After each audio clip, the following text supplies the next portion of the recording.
Have you ever had one of those moments where you're standing at the checkout line, reaching into your bag or pocket, and suddenly your heart drops? You realize your wallet's not there? Maybe you left it at home. Maybe it's hiding in yesterday's jacket. Either way, you're stuck, and everything slows down. The people behind you start shifting. You feel the heat rise to your cheeks. If that sounds familiar, today's episode is for you. We're going to walk through real-life moments just like that. Situations where your English doesn't need to be perfect, but it does need to help you stay calm, polite, and understood. You'll hear stories that could happen to anyone, and we'll learn expressions you can actually use. No grammar charts, no memorized scripts. Just the kind of English that helps you survive the awkward, the unexpected, and the wonderfully human. Let's start at the store.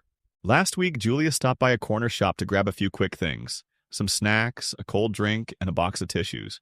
Nothing fancy. She put everything on the counter, the cashier rang her up, and then came the question. That'll be $12.50. She reached into her purse, and nothing. No wallet. She gave a nervous smile and said, I'm really sorry, I think I left my wallet at home. Could I leave these here and come back in a few minutes? The cashier nodded. No problem. Julia returned later, and all was well.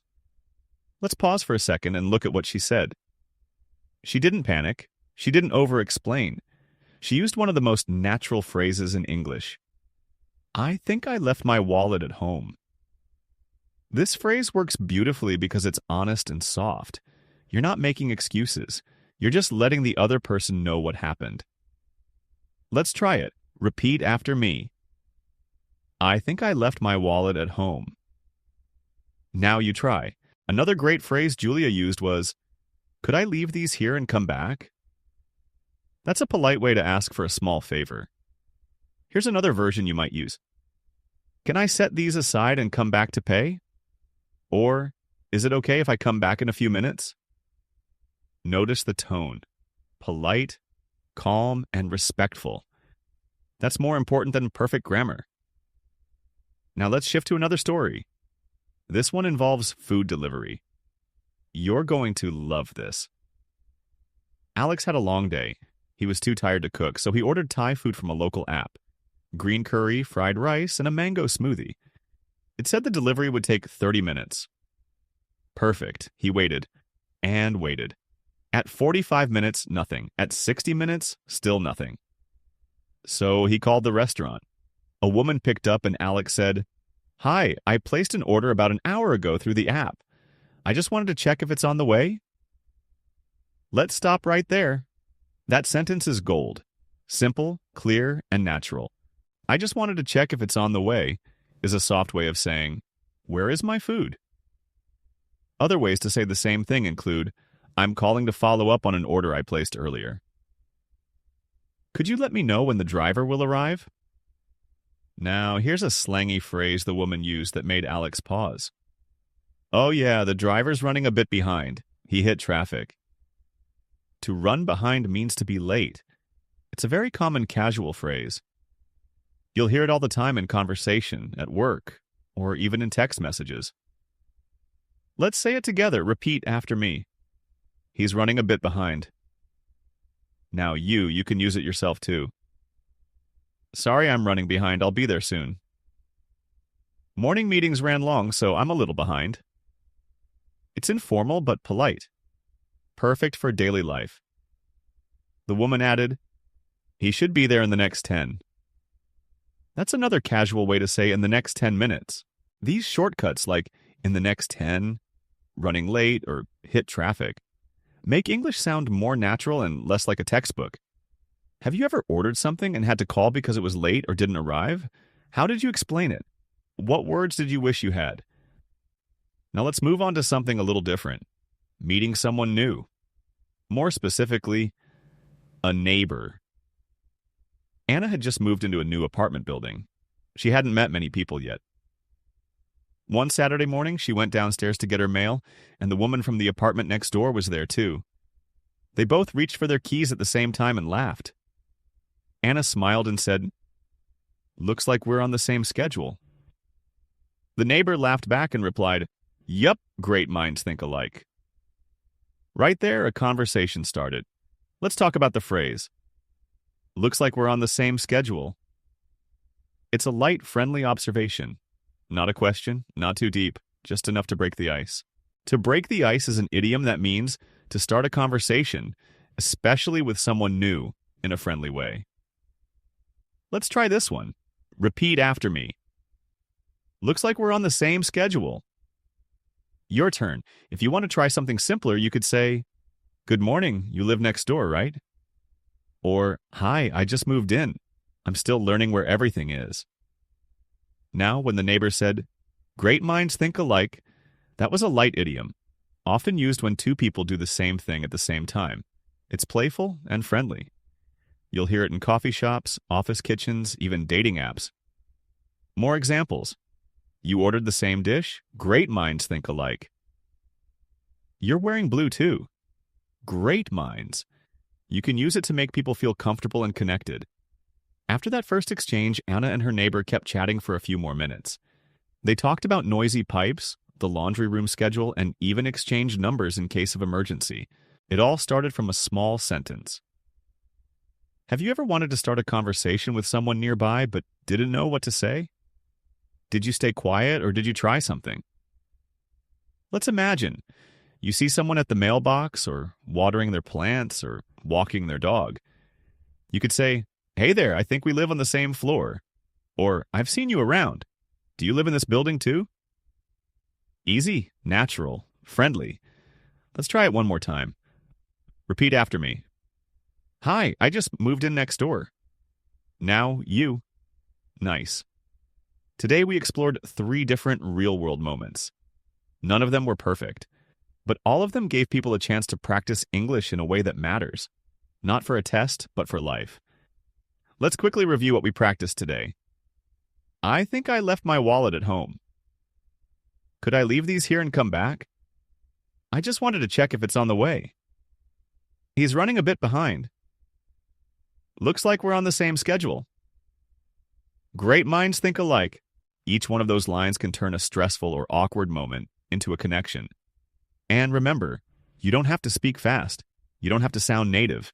You just have to keep showing up and speaking out loud. That's how fluency grows, step by step, mistake by mistake.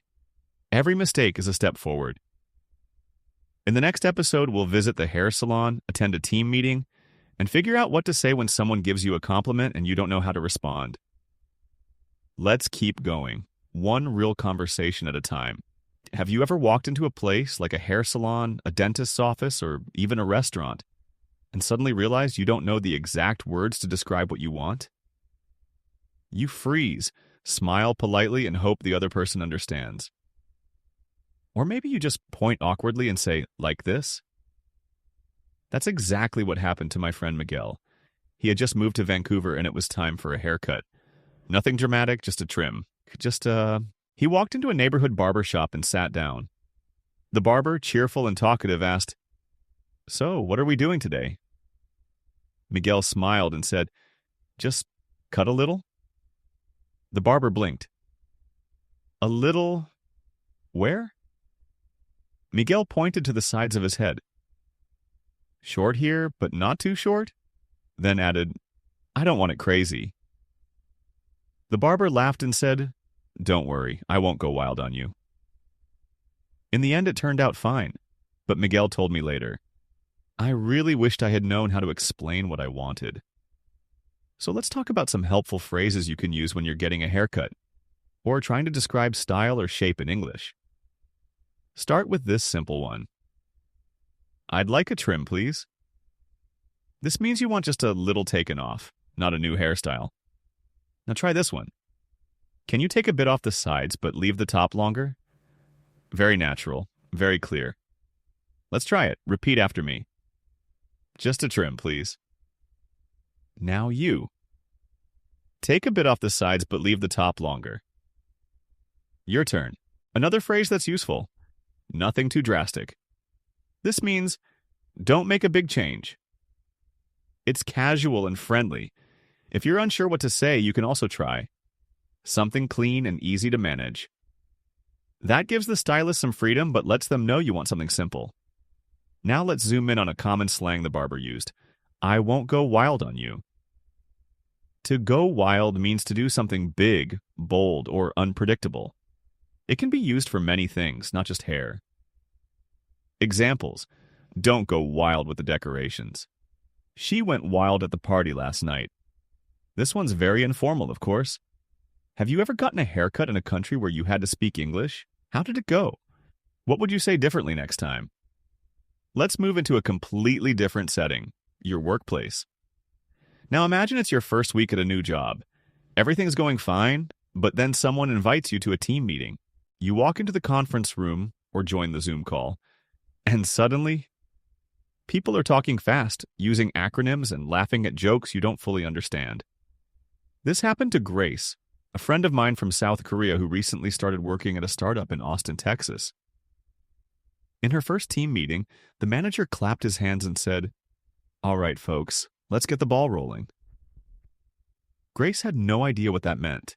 She froze for a second, then smiled and looked around.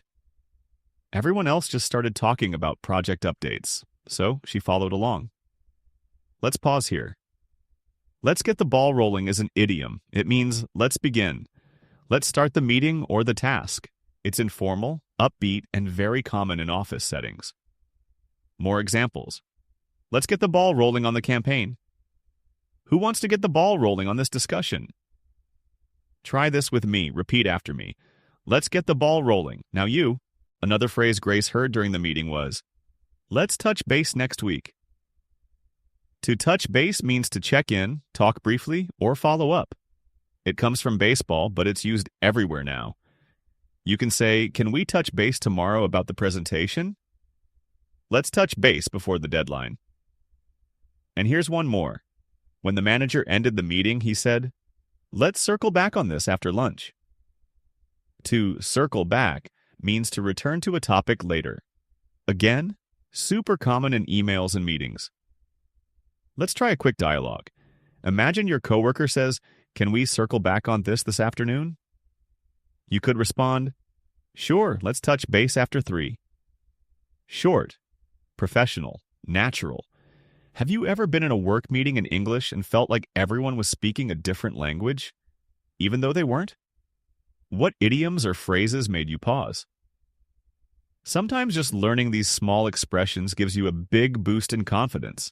Now let's switch to something lighter, giving and receiving compliments. When someone says something nice to you in English, especially about your clothes, your smile, or your work, it's easy to feel awkward. Let's go back to Miguel from earlier. 2 weeks after his haircut, he walked into a bookstore. The cashier, a young woman with a big grin, looked up and said, "Hey, nice haircut." Miguel smiled, nodded, and mumbled, yes, same you." He walked out blushing and immediately messaged me. What do I say when someone compliments me? Here's the answer. If someone says, "Nice haircut," "Love your shirt," "You look great today," you can simply say, "Thank you," or "Thanks, I appreciate it," or "That's really kind of you." Let's try it. Repeat after me. Thanks, I appreciate it. Now you. If you want to keep the conversation going, you can add, "Got it last week." Just a quick trim. Or even, "You've got great taste." Another option is to return the compliment. If someone says, "Nice shoes," you might reply, "Thanks. Yours are great too." Just make sure it sounds genuine. One idiom you might hear in this kind of chat is, "You clean up well." This is informal and means, "You look great when dressed up." It's usually said in a playful, friendly way. Example, "You clean up well."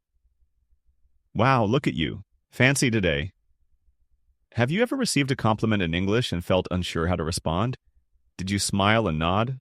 Or panic and say something strange? Let's go over a few phrases to make it feel smoother next time. Repeat after me. Thanks. That means a lot. Now you. Appreciate it. I wasn't sure about this outfit. Your turn. Today's 3 stories took us from the barber chair to the boardroom to a casual conversation at the bookstore. And in each one, we practiced expressions that help us handle real conversations with confidence, even when we feel unsure. Let's quickly recap what we learned today. Just a trim, please. Nothing too drastic. I won't go wild on you. Let's get the ball rolling. Touch base next week. Circle back after lunch. Thanks, I appreciate it. You clean up well. Each one of those phrases can help you sound more natural, more relaxed, and more prepared for life in English. And remember, your job is not to be perfect, it's to connect, to show up, to stay curious. Every mistake is a step forward. In the next episode, we'll handle 3 more everyday moments: asking for help at the pharmacy, chatting with someone on public transport, and giving directions to a tourist, even when you're not sure yourself. Let's keep the momentum going. Have you ever found yourself standing in front of a pharmacy shelf full of medicine with labels you don't recognize and no idea which one to choose? You try to read the small print, but it's confusing. You don't want to pick the wrong thing. And then someone in a white coat walks by and asks, "Can I help you?" That's your chance. But how do you explain what you need in English?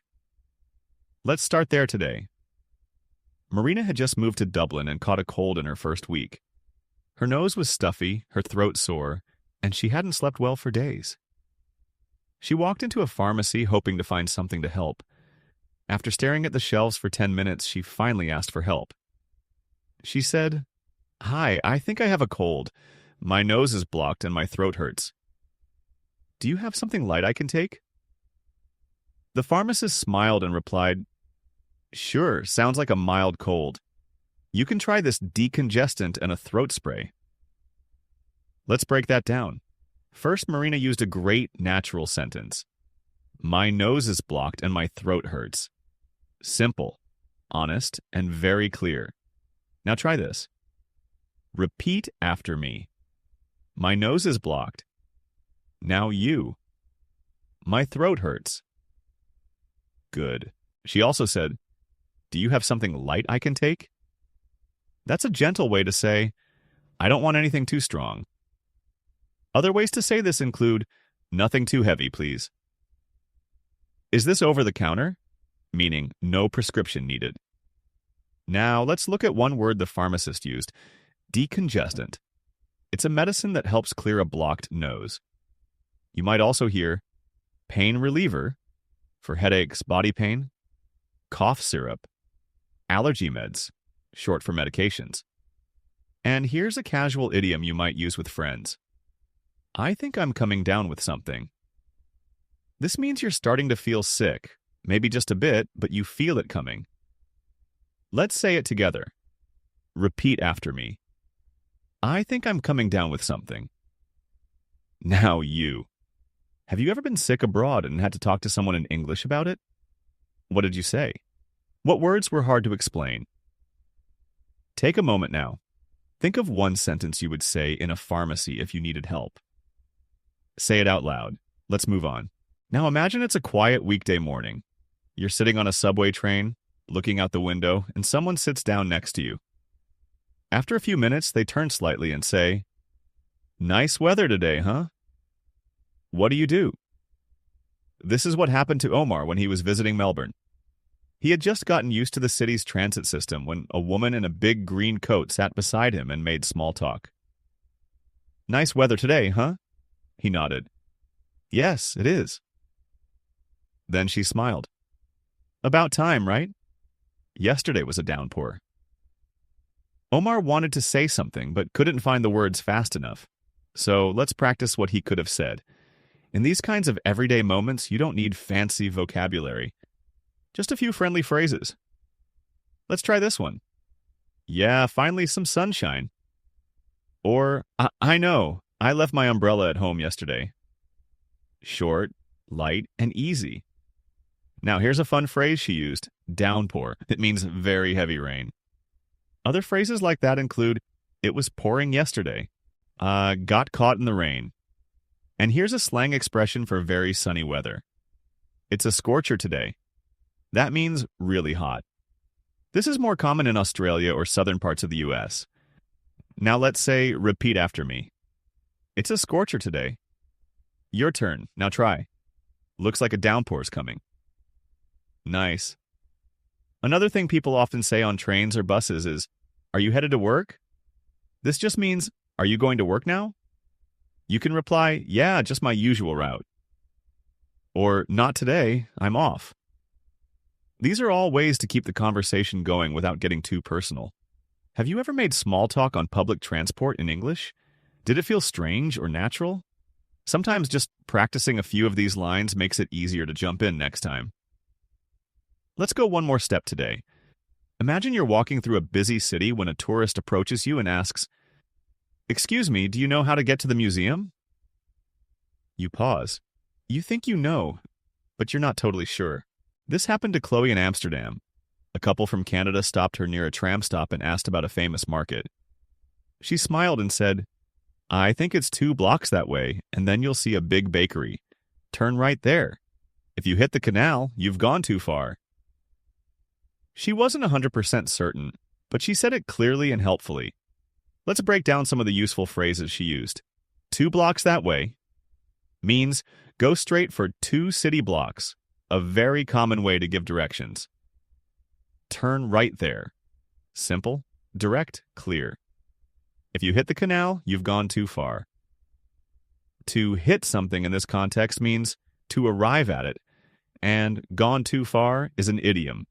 It means you passed the place you wanted. Let's try.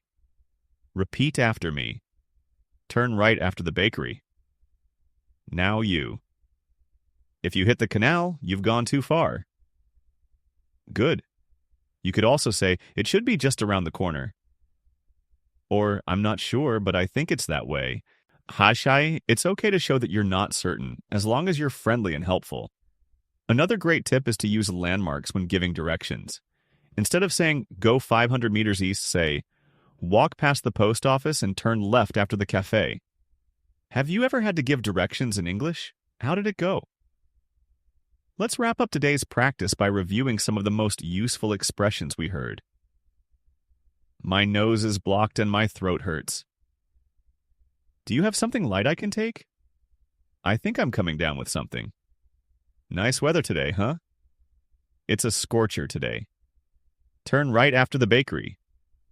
If you hit the canal, you've gone too far. Each of these expressions helps you handle real-life moments where connection is more important than correctness. And remember, don't aim for perfect. Aim for real. Be clear. Be kind. And keep speaking. Every mistake is a step forward. In the next episode, we'll go through more everyday challenges. Dealing with a noisy neighbor, trying to return an item without a receipt, and ordering food at a food truck with a long line behind you. You're doing great. Let's keep practicing. Have you ever wanted to say something difficult to someone, like asking them to lower the noise or return something they forgot, but you hesitated because you didn't know how to say it politely in English? Not because you didn't have the words, but because you weren't sure how it would sound? That kind of hesitation is so common. And today, we're going to work through 3 tricky but very real moments like that. Speaking to a noisy neighbor, returning an item without a receipt, and ordering food when there's a long line behind you, and you suddenly forget the name of the dish you wanted. Let's begin at home. A few months ago, Theo moved into an apartment in New Jersey. The place was nice, but the guy upstairs loved playing guitar. Loud guitar. Especially in the evenings. At first, Theo tried to ignore it. But after a week of not being able to relax after work, he decided to talk to the neighbor.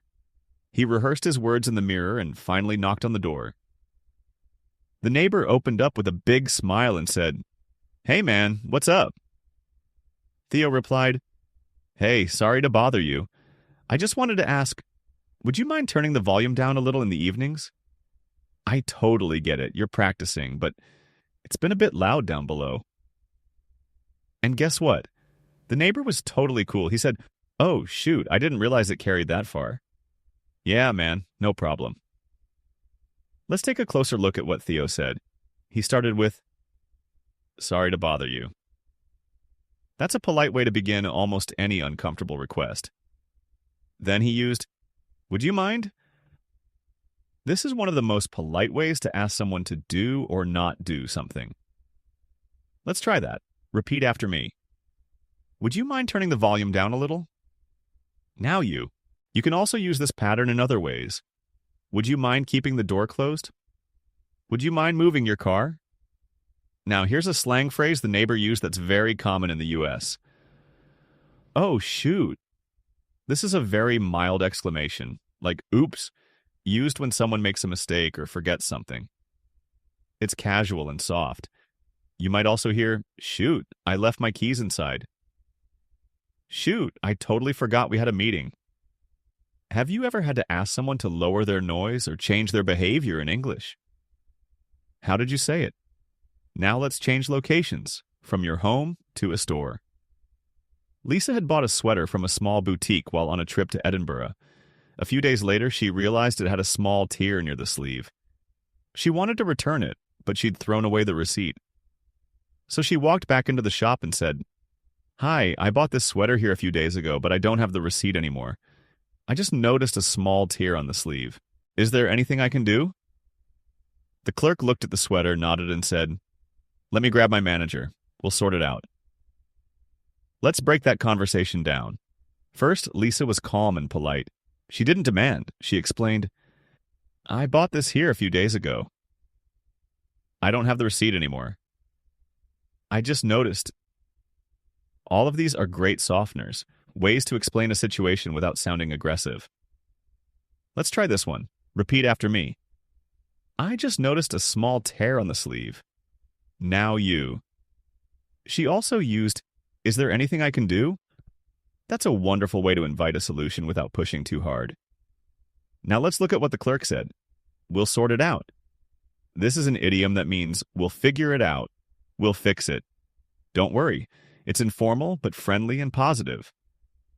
More examples. Don't stress about the delivery. We'll sort it out. You forgot your password. No problem. We'll sort it out. It's useful in both customer service and everyday life. Now picture this.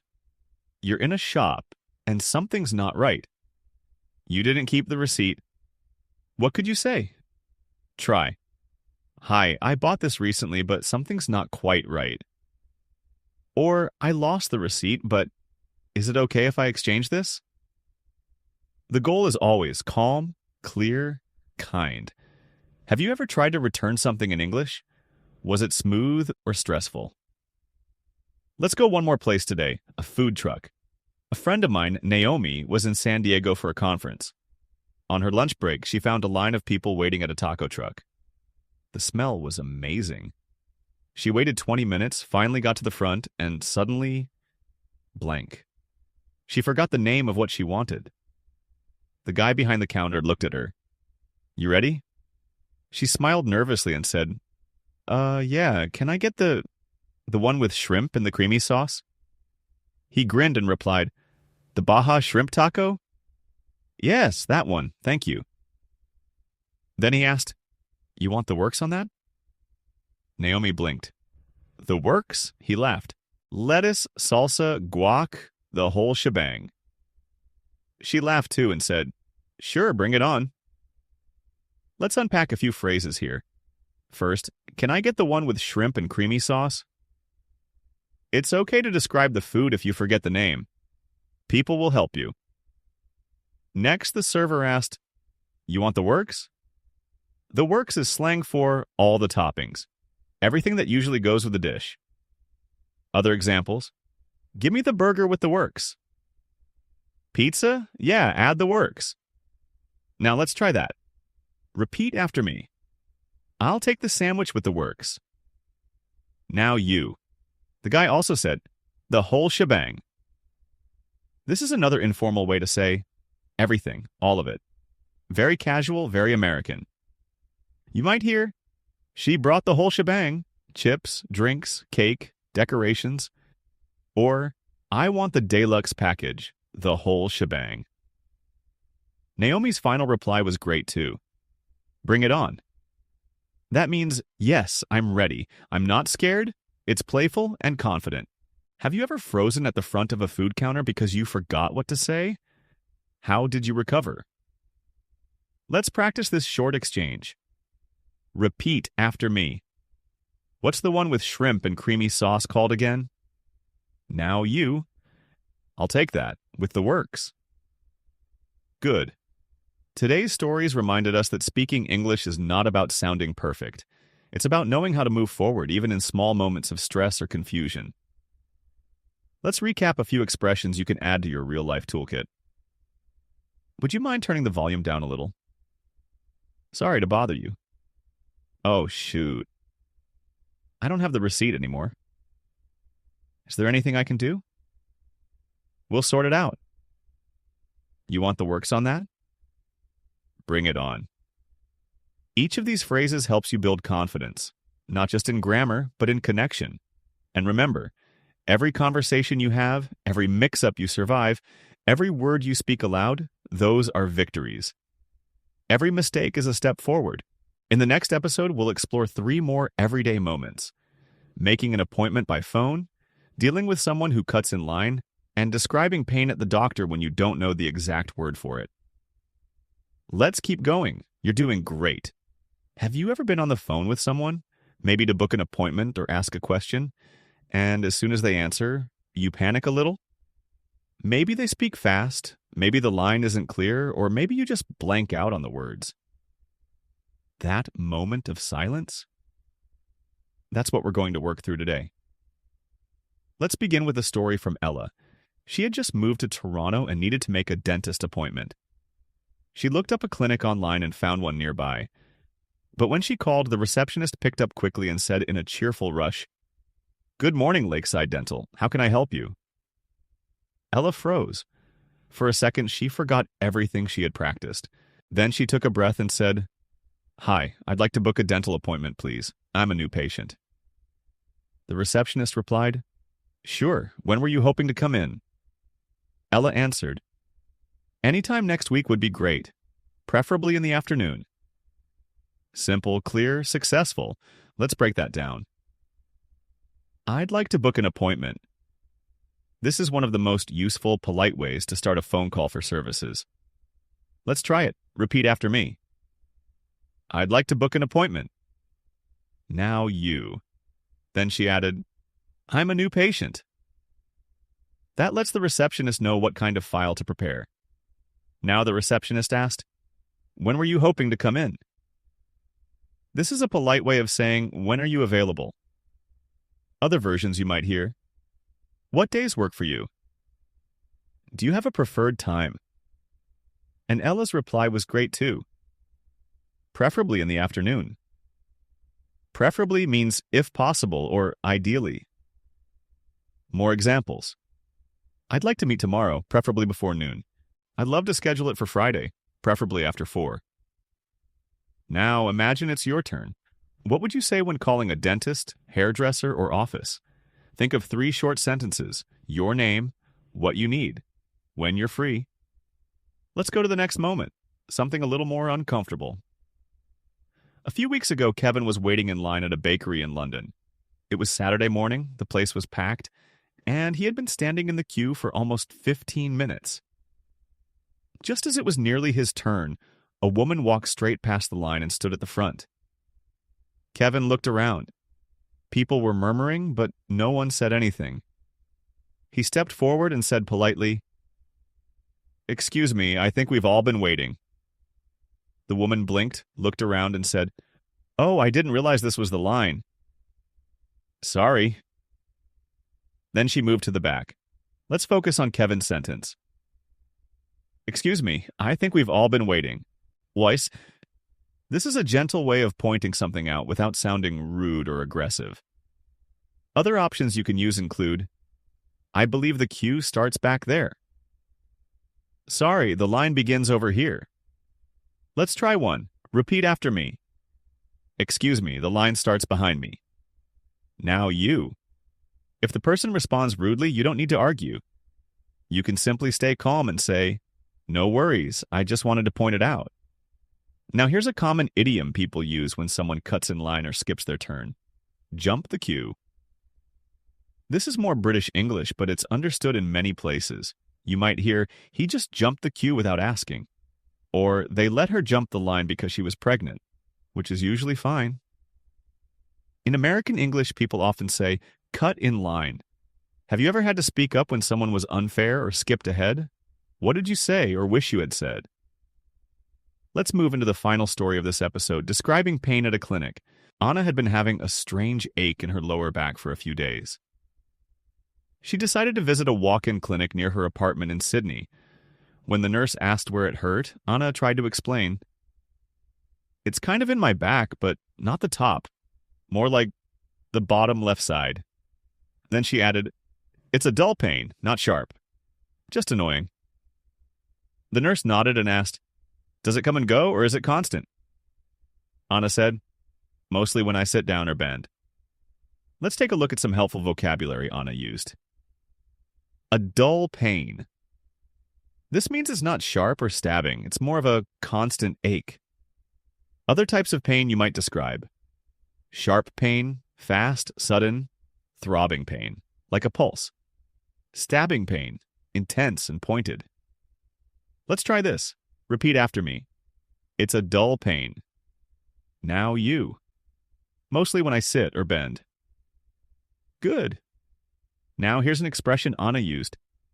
It's just annoying. This is a soft way of saying, it's bothering me, but it's not an emergency. You can use that in other situations too. This rash is annoying. It won't go away. It's not painful, just annoying. The nurse asked, does it come and go, or is it constant? This is a question doctors often use to understand timing. You can answer, it comes and goes. On and off. It's pretty much constant. All the time. Have you ever tried to describe pain or discomfort in English? Was it easy to find the right word? Let's do a mini practice. I'll say it first, then your turn. It's a sharp pain in my lower back. Now you. It comes and goes during the day. Good job. As we wrap up this episode, think back to what we practiced. I'd like to book an appointment. Preferably in the afternoon. Excuse me, I think we've all been waiting. The line starts over here. It's a dull pain, mostly when I sit. It comes and goes. Each of those sentences helps you stay calm and clear when something unexpected or uncomfortable comes up. And remember, if your voice shakes, if you forget a word, or if you mix up the sentence, that's okay. Every mistake is a step forward. In the final part of this series, we'll practice 3 more moments you'll definitely face someday. Being introduced to someone new, responding when you don't understand a native speaker, and making small talk in a job interview or networking event. Keep going. You're almost there. Have you ever been introduced to someone new and your mind just goes blank? You forget what to say, or you suddenly feel unsure about your own name, your job, or even where you're from. It sounds silly, but it happens to all of us, especially in a second language. Let's start there. Jacob had just moved to Boston for grad school. At a welcome mixer, one of the organizers brought over a few people and said, "Hey, Jacob, this is Emma. She's in your department." Jacob smiled and nodded, but then froze. What now? Emma extended her hand and said, "Hi, nice to meet you." Jacob replied, "Same. Yes, hello, I'm also..." "Yeah." He laughed it off, but later told me, "I wish I had a better default introduction ready." Let's build one. The simplest, most natural way to introduce yourself is, "Hi, I'm Jacob. I just started my master's in public health." Short, personal, smooth. You could also add, "I'm originally from Singapore, but I just moved here last month." Let's try this together. Repeat after me. Hi, I'm your name. I just started at your school or company. Now you. I'm originally from your country. Well done. If the other person says, "Nice to meet you," you can reply, "Nice to meet you too." Or simply, "Pleasure." That one-word response sounds relaxed but still polite. Sometimes people also say, "So, what do you do?" That means, "What's your job?" or your main focus. You can answer, "I work in marketing." "I'm a full-time student," or even, "Still figuring that out, to be honest." That last one is very real. Now let's shift to something that happens more often than people like to admit. You're talking to a native speaker. Maybe it's in a cafe or a classroom or a Zoom call. They're speaking fast. You nod, you smile. But truthfully, you didn't catch most of what they said. This happened to Hyejin at a bookstore in New York. She asked the staff where to find a novel she had seen online. The guy said something like, "Oh yeah, it's back by the window next to the local author table, but they keep shifting it around, so if you hit the cookbooks, you've gone too far." It sounded like one long sentence. Hyejin froze, nodded, and said, "Okay, thank you," but had no idea what to do. Later, she told me, "I really wish I had said something instead of pretending to understand." Here's how to not panic in that moment. First say, "Sorry, could you say that again, a bit slower?" Or, "I caught the first part, but missed the rest." Try this. Repeat after me. "Could you say that again, a bit more slowly?" Now you. "I didn't quite catch that. Was it near the cookbooks?" Perfect. Another friendly phrase to use. "I'm still getting used to the accent." That's a very human, honest way to explain yourself, and most people will appreciate it. Or if you understood some, but not all. So it's near the back? Next to what again? Breaking it into parts helps. Now let's go to our final scenario. Small talk at a job interview or networking event. This is one of the most intimidating situations for many learners, but also one of the best places to shine. My friend Rena, originally from Malaysia, was invited to a tech networking mixer in San Francisco. She had practiced her pitch, brought her resume, but once she got there, everyone seemed so confident.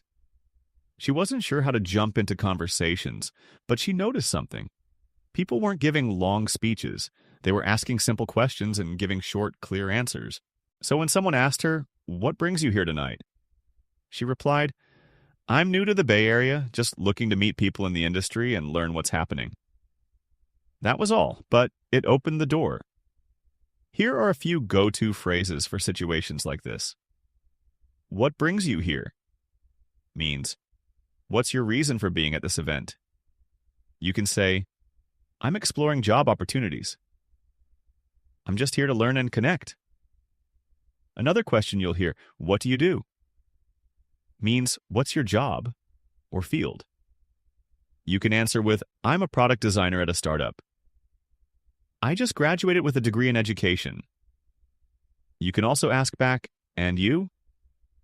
Or "What about yourself?" Try this. Repeat after me. "I'm here to meet people and learn more about the industry." Now you. "What do you do?" Good. And don't forget this phrase. "It's been great talking to you." That's a nice way to wrap up a chat and move on. You can follow it with, "Mind if I grab another coffee?" Or "Hope to bump into you again later." Now let's do a final review of some of the key expressions we've learned in this episode. "Hi, I'm your name. I just moved here." "I'm originally from place." "Sorry, could you say that again a bit slower?" "I didn't quite catch that." "What brings you here?" "I'm just here to connect." "It's been great talking to you." These are not perfect lines, they're human lines. Flexible, real, and ready for use. And just like that, you've made it through this full 6-part podcast journey. We've been through cafes, clinics, subways, salons, meetings, food trucks, and more. You've learned how to describe, request, react, clarify, compliment, and connect. You've learned slang like "the works" and "bring it on." Idioms like "get the ball rolling" and "go too far." And responses that keep conversations flowing like, "I appreciate it," or "not quite sure, but let's figure it out." But more than the phrases, you've built something far more powerful. Confidence. Confidence to speak even if you don't say it perfectly. Confidence to keep going, even when you make mistakes. Confidence to try again and again because every mistake is a step forward. Thank you for joining me, and remember, English isn't just something you learn, it's something you live, one real conversation at a time. Let's keep the conversation going. Have you ever walked into a place where you knew exactly what you wanted, but weren't sure how to say it in English? Maybe you practiced a few sentences in your head, but when it was your turn, everything just disappeared? Let's talk about that. Today, we'll explore 3 more everyday situations that challenge your real-life English. Setting up a bank account, solving a mix-up with a delivery order, and having casual park conversations with other dog owners. All very different, but all connected by one thing: practical, human English that helps you connect and solve problems. Let's start with a story about going to the bank. Sophia had just moved to Manchester for work. She needed to open a local bank account so she could receive her salary. She walked into a branch near her office and was greeted by a man in a navy blue suit who asked, "Hi there, what can I help you with today?" She smiled and said, "Hi, I'd like to open a bank account, please." Let's pause right there.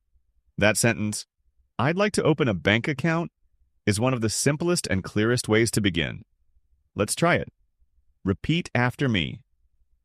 "I'd like to open a bank account, please." Now you. The man asked, "Of course. Are you looking for a current account or a savings account?" Sophia blinked. She wasn't sure about the terms, so she asked, "Could you explain the difference?" That one sentence saved her from guessing, and it's a sentence worth remembering. Could you explain the difference? It's polite, honest, and very effective in any setting. Banks, stores, customer service. Let's say it together. Repeat after me. "Could you explain the difference?" "Good," he explained. "A current account is for daily use. Your salary goes in, and you can use a debit card. A savings account is mainly for putting money aside. You earn interest on it." Sophia said, "Okay, I'd like to start with a current account." He asked for her ID and proof of address, and she was ready. Other useful phrases you might need at the bank. Do I need to make an appointment? Can I set up online banking? What are the monthly fees? And if something isn't clear, don't panic. Just say, "I'm new to this system. Could you walk me through it?"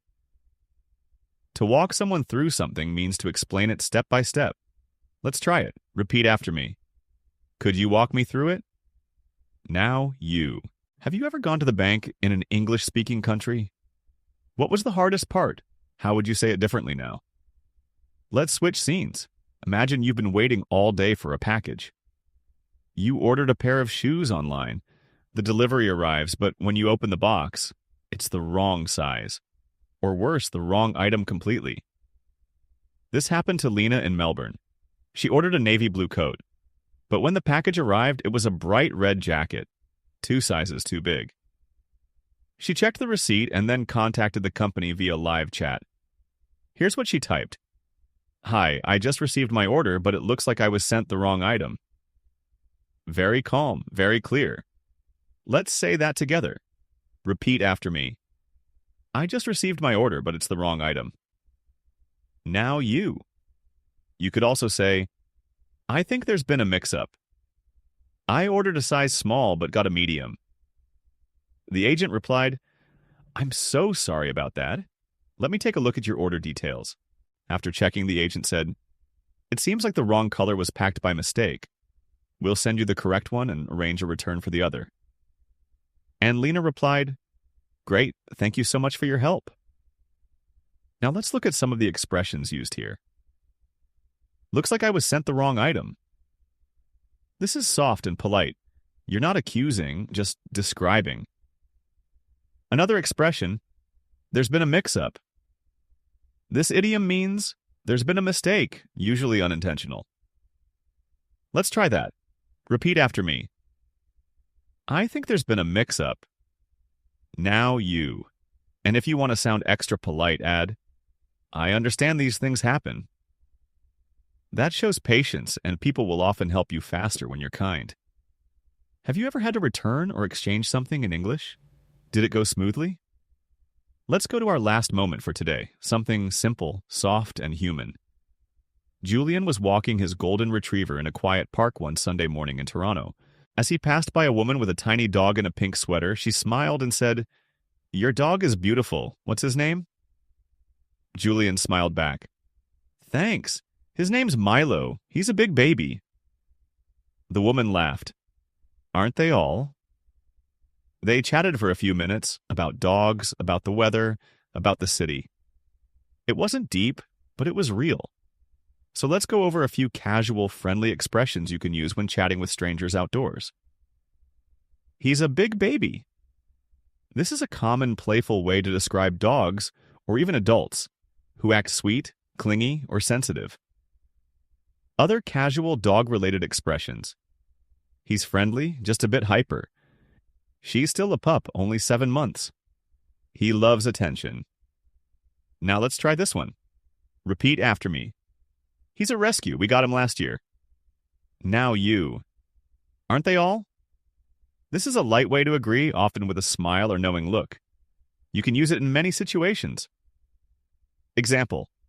He's obsessed with snacks. Aren't they all? Or, my cat thinks she runs the house. Aren't they all? Let's try it. Repeat after me. Aren't they all? Your turn. Have you ever chatted with someone you didn't know in a park or cafe? How did you start or end the conversation? Sometimes all it takes is a simple sentence. She's adorable. What breed is she? Or, he looks like a handful. The goal isn't to be perfect, it's to be present. Before we finish today, let's quickly go over a few expressions worth keeping in your pocket. I'd like to open a bank account. Could you explain the difference? Can I set up online banking? I think there's been a mix-up. I ordered a small but got a medium. He's a big baby. Aren't they all? These phrases help you sound natural in places where life actually happens. In banks, in emails, in parks, in small talk. And just like always, remember, you don't have to get it right the first time. You just have to keep trying. Every mistake is a step forward. In the next part, we'll look at 3 more real moments.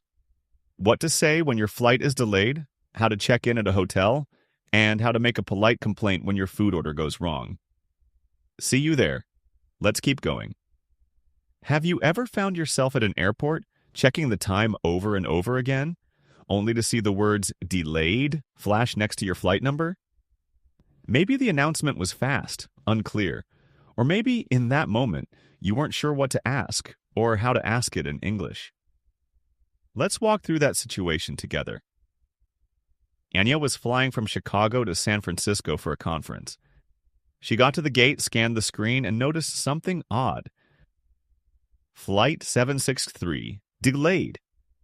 Then came the overhead announcement. Ladies and gentlemen, Flight 763 to San Francisco is currently delayed due to operational issues. We'll provide further updates shortly. People around her started whispering and sighing. She decided to go up to the gate agent and ask. She said, "Hi there, could you tell me how long the delay is expected to be?" Let's pause here. That's a perfect sentence. Polite, clear, not demanding. Let's try it. Repeat after me. Could you tell me how long the delay is expected to be? Now you. The gate agent responded. It looks like about an hour and a half for now. We're waiting on a new crew. Anya nodded. Thank you for the update. Now let's break down a few helpful expressions you can use in airport situations. Is there any update on flight Marisake? You can say this when no one has announced anything yet. Are they handing out meal vouchers? If the delay is long, sometimes the airline gives you food coupons. Will we still be arriving today? When the delay is long and you're unsure about overnight stays. Let's try another line. Repeat after me. Is there a new estimated departure time? Now you. And if you're tired or frustrated but want to stay polite, you can say, "Thanks for your help. I know it's a tough day." That kind of kindness goes a long way. Have you ever had a flight delay where you needed to speak English? What did you ask or wish you had said? Let's move to the next story. Checking in at a hotel. Raj was traveling through Seoul. He arrived at his hotel around noon, but check-in wasn't until 3 p.m. He approached the front desk and said, "Hi, I have a reservation under Raj Patel. I know I'm a bit early, just wondering if the room might be ready."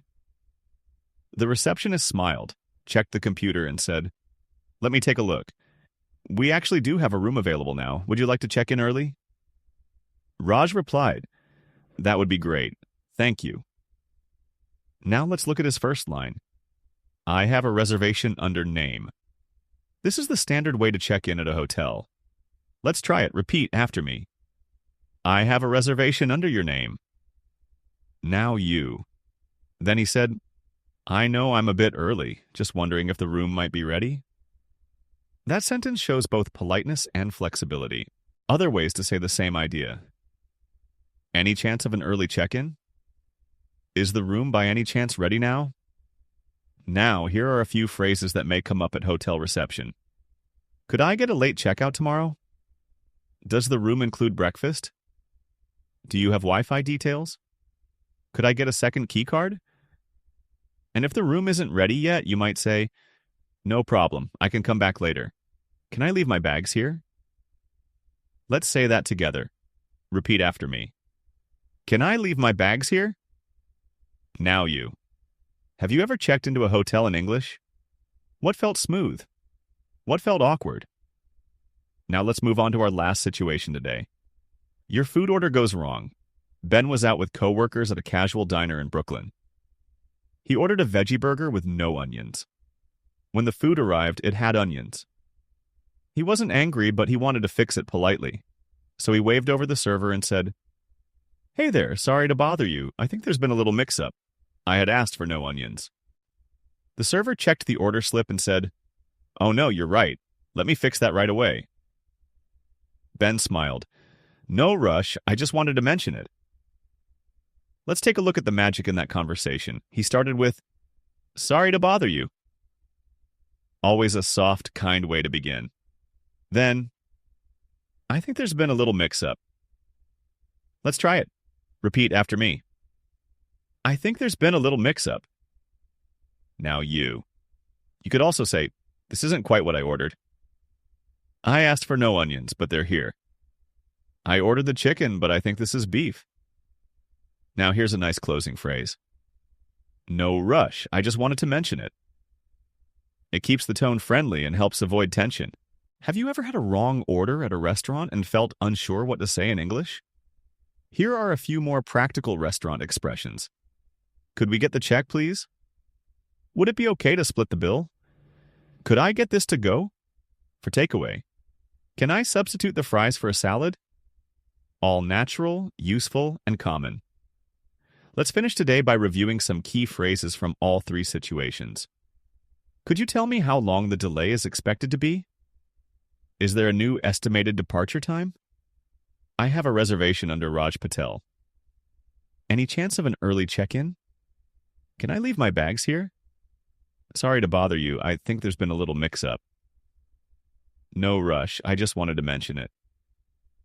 Each phrase helps you stay calm and sound confident, even when something unexpected happens. And remember, people are usually not judging your English. They're listening for your message. So speak up, speak clearly, and keep showing up. Every mistake is a step forward. In the next episode, we'll explore 3 more moments.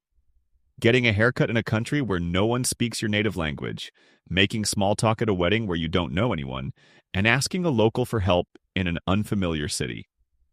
Let's keep going. You're getting stronger every time. Have you ever walked into a place where no one spoke your native language, and you suddenly realized you were completely on your own? No translation, no interpreter, just you and your English?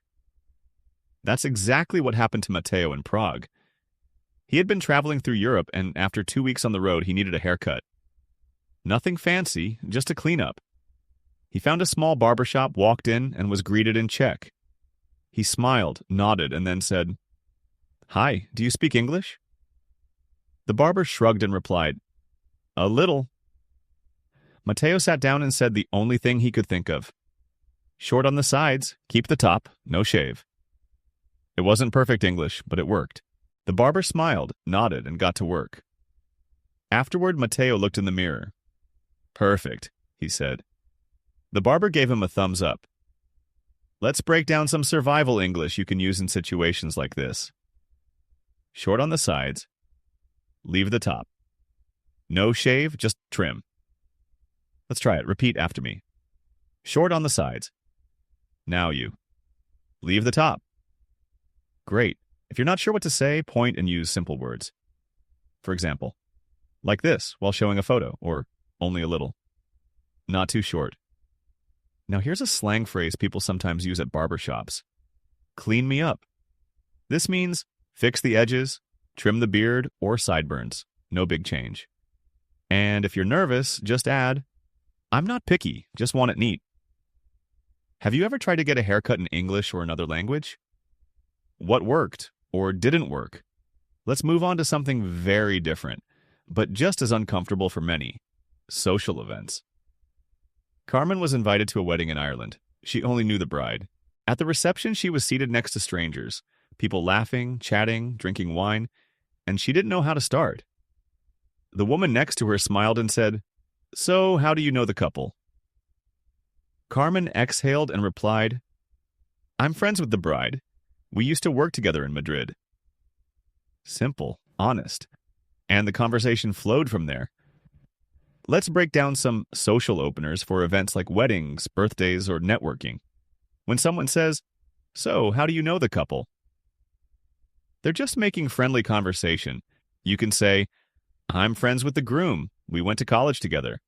Or, I don't really know them. I came with a friend. Let's try one. Repeat after me. I'm here with a friend. I don't know many people. Now you. Another great question to ask someone at your table. Have you tried the cake yet? Or did you come from far? They sound casual, but they start conversations. If someone tells a joke or story and you want to agree, you can say, Right? That's so true. Or, happens all the time. And here's a good phrase for when you want to step away politely. It was lovely chatting. I'm going to grab another drink. That's friendly, soft, and keeps the tone warm. Have you ever been to a social event in English where you didn't know what to say? What would you say differently now? Let's wrap up today with a situation almost everyone faces while traveling. You're in a new city. You've lost signal. You're looking for a museum or your hotel or even just a bathroom. You stop someone on the street and ask for help. But how? Let's hear what happened to Lisa in Kyoto. She had been wandering through a quiet street looking for a guest house. She saw a woman walking a bike and said, Excuse me, do you know this place? She showed the name of the guest house on her phone. The woman looked, smiled, and said, Ah, yes, 1 minute walk. Go straight, then left. Lisa smiled.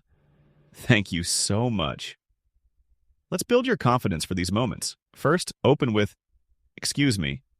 Then try, Could you help me find this place? Or, do you know how to get to place? Let's try that. Repeat after me. Could you help me find this place?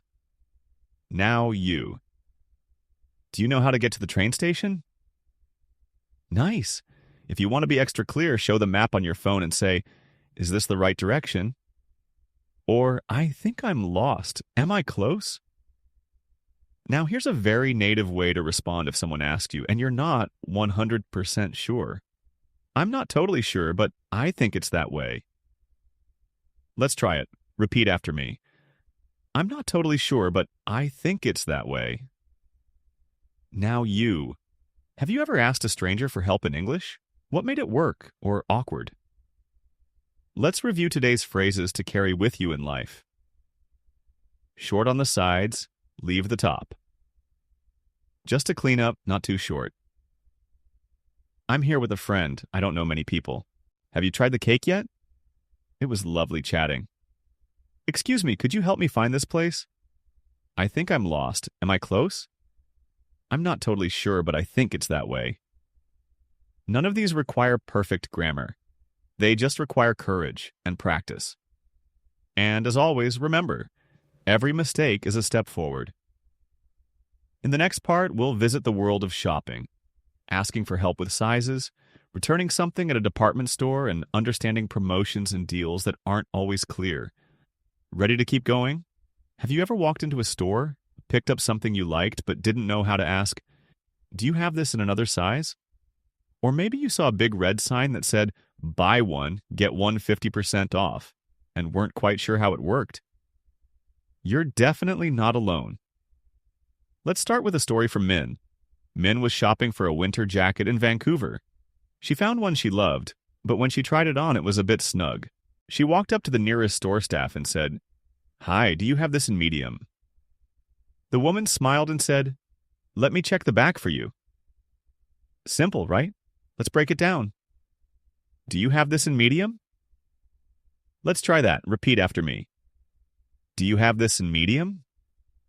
Now you. You can also say, do you have this in another size? Do you have a large in this style? Is there a fitting room I could use? That's where you try on clothes. And if it doesn't fit, try, it's a bit tight. Or, it feels loose around the shoulders. All natural, real phrases you'd hear in a fitting room. Now here's a casual idiom a friend once used while trying on shoes. They're a little snug. Snug, slightly tight but not painfully so. Just close fitting. Let's try that too. Repeat after me. They're a little snug. Now let's say you're at the counter. You see a sign, buy one, get one 50% off. You want to double check. You could ask, hi, does this deal apply to everything? Or is the second item half off automatically? Other useful questions at checkout. Is this on sale? Do I need to sign up for anything? Can I return it if it doesn't fit? Let's practice one. Repeat after me. Is this part of the promotion? Now you. Have you ever been unsure how a discount worked in English? What would you ask next time? Let's move on to something that many people find awkward. Returning an item. A friend of mine, Noor, had bought a pair of jeans from a department store in Dublin. They looked great in the store, but at home, they just didn't feel right. She went back to the store, walked to the counter, and said, "Hi, I bought these a few days ago, but they don't quite fit. Would it be possible to return them?" That's a great sentence. Polite, honest, and non-confrontational. Let's say it together. Repeat after me. Would it be possible to return this? Now you. Other real-life ways to say it. I'd like to return this, please. I still have the receipt. Is it okay if I get a refund or exchange? Now, here's a little slang to describe something that looks good at first, but not so great later. Buyer's remorse. This means the feeling of regret after you buy something you shouldn't have. Example.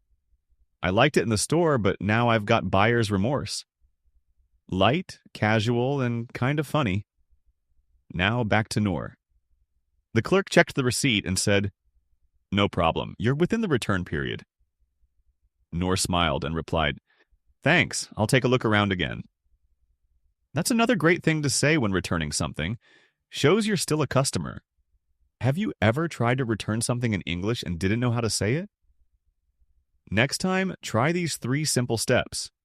1. Be polite. 2. Explain why. 3. Ask if return or exchange is possible.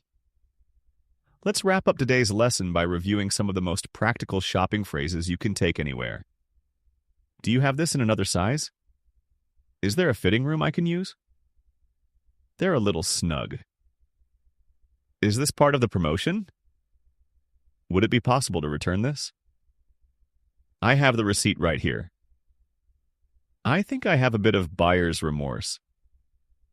Each of these gives you confidence to navigate stores in any English-speaking country, from a fancy mall to a street market. And remember, people aren't listening for perfect grammar. They're listening for intention. So speak up, try, ask, repeat. Because every mistake is a step forward.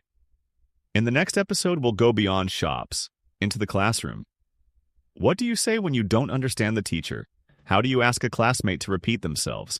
And how do you sound natural when giving a short presentation? Let's keep going. You're almost there. Have you ever sat in a classroom listening to the teacher explain something and realized halfway through you had no idea what was going on? Maybe it was a new word, maybe the speed, maybe just the accent. Don't worry, you're not alone. Let's start with what happened to David. David had just joined a night class in New York, English for business professionals. On his first day, the teacher said, "Today we'll be working on elevator pitches.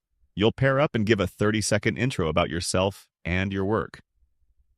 David thought, "Elevator what?" He whispered to the person next to him, "Sorry, what's an elevator pitch?" The classmate smiled and said, "It's like a short introduction. Imagine you meet your boss in an elevator. You've got 30 seconds to explain what you do." And just like that, it made sense. Let's break that down. Elevator pitch. This is a business idiom. It means a short, clear explanation of who you are and what you do. Let's try it. Repeat after me. I'm working on my elevator pitch. Now you. Here's my quick pitch. I help companies grow through digital marketing. Nice. Now imagine you are in class and the teacher uses a word you don't know. Here are some natural, respectful ways to ask, "Sorry, what does that mean?" "Could you explain that a bit more?" "I'm not familiar with that term." Let's try one. Repeat after me. "Sorry, I didn't catch that. Could you repeat it?" Now you, good. Next, let's imagine you're doing group work. The teacher says, "Okay, break into groups of 3 and discuss your ideas." You look around and suddenly feel nervous. That's what happened to Kira. She turned to the person next to her and said, "Hi, I'm Kira. Want to team up?" He nodded and they started talking. Sometimes just taking the first step matters most. Here are a few ways to join group work or class conversation. Want to work together? Mind if I join your group? Do you want to go over the assignment together? Let's try that. Repeat after me. Mind if I join your group? Now you. And if someone says something you don't fully understand, say, "Could you say that again?" "Did you mean?" Then repeat what you heard. "Let me make sure I got this right." These phrases help you stay in the conversation, not fall behind. Have you ever worked in a group where you didn't know what to say? What would you say differently next time? Now let's talk about something that terrifies even native speakers: giving a short presentation in front of others. Anna had to give a 2-minute talk in her English class about her favorite book. She practiced all night, but when she stood up in class, her hands were shaking. So she took a breath and started with, "Hi, everyone. Today I want to share a book that really inspired me." Simple, honest, human. She made eye contact. She smiled. She even stumbled on a word, but kept going. Let's look at phrases to begin and end a presentation. To start, "Hi, everyone. Today I'm going to talk about..." Let me tell you about something I really enjoy. I chose this topic because... Let's try one. Repeat after me. I'm going to talk about a place that means a lot to me. Now you, to end. Thanks for listening. If you have any questions, I'd be happy to answer. That's all from me. Let's try it. Repeat after me. Thanks for listening. I hope you enjoyed it. Now you. Also, here's a great phrase to admit if you forget something. Let me check my notes real quick. This sounds confident, not embarrassed. And if you feel nervous, say to yourself, I know my message matters more than my mistakes. Let's wrap up today's classroom English with a quick recap. Sorry, what does that mean? Could you repeat that? Want to team up? Mind if I join your group? Let me make sure I got this right. I'm going to talk about a book that inspired me. Thanks for listening. I hope you enjoyed it. Each sentence helps you stay present, stay engaged, and stay brave in your learning environment. And remember, whether you speak up or stay silent, you're learning. But the more you speak, the faster your confidence grows, because every mistake is a step forward. In the final part of this podcast journey, we'll bring it all together. How to travel confidently, build relationships in English, and make English a part of your everyday life. See you in the last chapter. We're almost there. Have you ever wished that English just flowed out of your mouth, like your own language does? That you could walk into a cafe, talk to a stranger, make a joke, give directions, or share a story? all without thinking too hard? Let's take one step closer to that today. We're going to bring everything together in this final episode through 3 situations. 1, using English while traveling. 2, English while making new friends and keeping conversations going. 3, building habits that help you speak naturally every single day. Let's begin on the road. Isaac was traveling solo in Lisbon. He had just arrived hungry and tired and stopped by a small local restaurant. The menu was in Portuguese. The waiter smiled and said something Isaac didn't understand. Isaac took a deep breath and said, "Hi, do you speak English?" The waiter nodded a little and replied, "Small English." So Isaac smiled back. "No problem, I just arrived. I'm very hungry. What do you recommend?" The waiter pointed to a few dishes on the menu, using hand gestures and smiles. Isaac chose one, ordered a drink, and said, "Thank you for your help. It's my first time here." Let's pause. That short moment contained a lot of powerful English. Do you speak English? No problem. What do you recommend? Thank you for your help. Let's try them. Repeat after me. What do you recommend? Now you. It's my first time here. Great. Notice how Isaac wasn't trying to speak perfect English. He was trying to connect. That's the real goal. Have you ever had to get by in English while traveling? What worked for you? Now imagine this. You're in a new city. You meet someone at a cafe or local event. You chat for a few minutes. You want to stay in touch. But how do you say it naturally? Let's go to what happened to Emma. She was visiting a farmer's market in Seattle and got into a fun conversation with another customer while they waited in line for coffee. They laughed about the long line, the weather, and how good the muffins smelled. Before walking away, the other person said, "You seem really cool. Want to grab coffee sometime?" Emma replied, "Yeah, I'd love that. Do you use Instagram or WhatsApp?" That's it. That was the start of a new friendship. Let's break down a few casual connection phrases. Want to grab coffee sometime? Also, an informal way to invite someone without pressure. I'd love that. Natural, warm, yes. Do you use app? Soft, modern way to stay in touch. Let's practice. Repeat after me. Want to grab coffee sometime? Now you. I'd love that. Good. And if you want to suggest it yourself, say, "It was great talking. Maybe we could grab a drink next week?" Very real, very kind, very human. Now let's go even deeper, because real fluency doesn't come from just one class or one trip or one app. It comes from building habits, small, repeatable actions that turn English into your daily companion. So here's what Mia started doing. Every morning while making coffee, she would speak aloud for 1 minute. Just 1 minute. No script, no grammar check, just talk. She'd say things like, "Okay, today's Monday. I have a meeting at 10. After that, I'll work on the budget." At first it felt weird, but after 2 weeks it felt easy. Then she added more.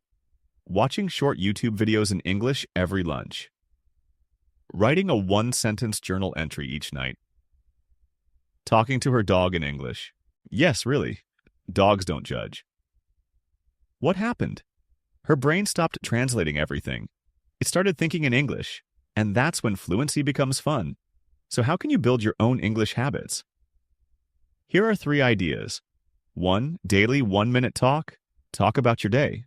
Out loud. No pressure, no rules. 2, listen with purpose. Pick one podcast or video series. Watch one short episode each day. Shadow a few lines. 3, weekly connection. Join one group chat, forum, or local event where you use English in real time, even just once a week. Let's repeat some habit-building language. Repeat after me. I'll speak for 1 minute each morning. Now you. I'll listen to one short English video every day. Yes, it's not about doing a lot. It's about doing a little consistently. Before we end this journey, let's bring together a few key sentences from the past 12 episodes. Sentences you can use in almost any conversation. Hi, I'm at your name. Could you repeat that, please? Sorry, I didn't catch that. What do you recommend? I'd love to. Thanks for your help. Let me check my notes. I just moved here recently. It's my first time. Every mistake is a step forward. That last one? Let's say it one more time, together. Repeat after me. Every mistake is a step forward. Now say it like you mean it, because it's true. You've made it to the end of this series. 12 full chapters, dozens of phrases, hundreds of real-life moments. And here's what I want you to remember. You don't have to speak perfect English. You just have to use it. One small moment at a time. One sentence at a time. One breath at a time. Because English isn't just a language. It's a bridge, a connection, a tool that helps you live bigger. So keep going, keep speaking, keep showing up, and I'll see you in the next conversation.